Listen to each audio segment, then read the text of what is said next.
Okay, so this first thing is a transition exercise from G to D. And so you're going to strum downstroke 4 times. Down strums is 1, 2, 3, 4. And then I give myself a 2 count or 4 count rest and then switch to D. Now, my G string is missing, so it doesn't sound as full. But so I would start out with that slowly. 2, 3, 4, rest, 2, 3, 4, and then switch to eventually where I could do it after having just 2 beats of rest. So then I would go 1, 2, 3, 4, 1, 2, 1, 2, 3, 4. Just very slowly at first, so then eventually I could get to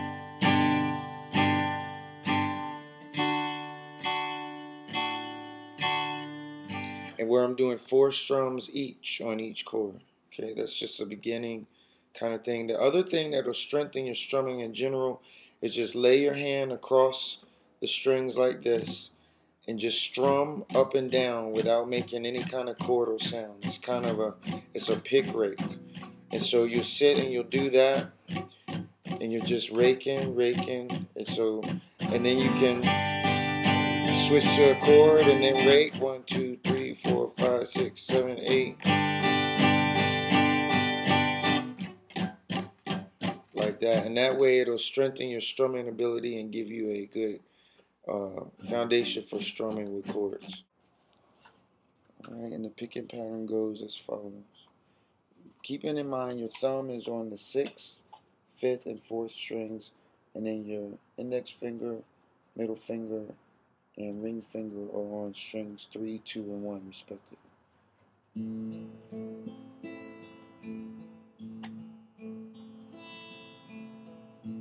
Right there with just the A minor, my thumb is hitting also the A, open A, which is the 5th string, and this note right here, which is an E, which is on the 4th string.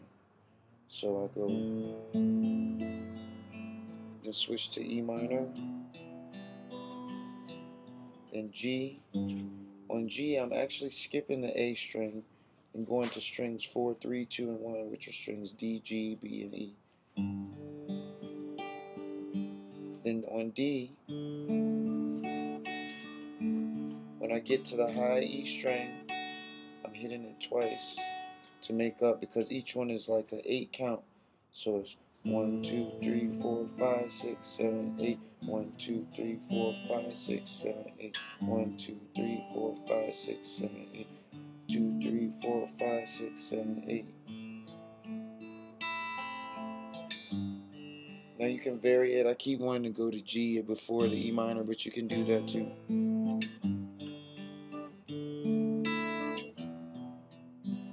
On that one was just going down, not going back up. So that's it.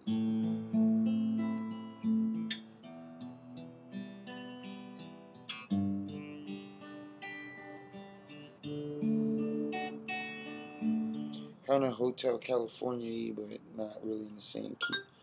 Alright. Okay, I call these bar none, B-A-R-R-E, and basically it is a play on words, but these are called bar chords, and you're just going to take your index finger, lay it across all 6 strings, and strum. Go all the way up the neck. I would do 10 repetitions of that, and then with your ring finger, I would do strings 4, 3, and 2. And then what you'll have is strength in both fingers to eventually play these kind of bar chords.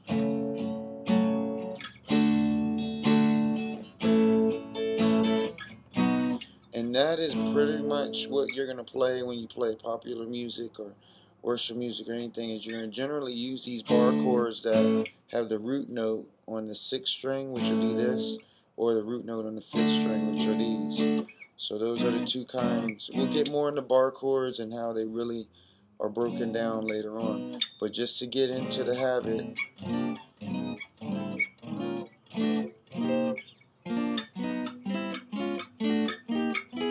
there you go. Okay. Okay, so power chords are just taking your index finger, putting it on. We did a G one first, so we did it on the 3rd fret of the 6th string, which is your top string. Then you take your ring finger and put it on the 5th fret of your 5th string. And so you're like skipping a fret. If you'll notice, you're going on the dot, skip to make a space, then on the next dot, and then your pinky directly behind where your ring finger is. And you just play those 3 strings that your fingers are on. It's kind of like a plucking motion. If you notice, the right hand is more of a, instead of a long drawn out strum like you would have, it's more of an attack, a sharper attack to it, a tough. Alright, and so you can do that and move them around. Anything you want. A lot of rock songs use them.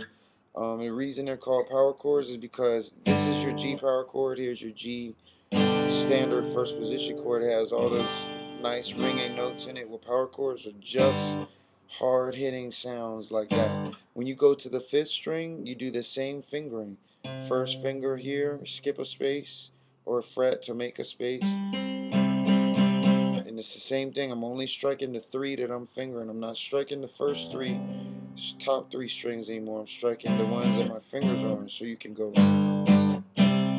And you come up with any variation of kinds of riffs and rhythms with it.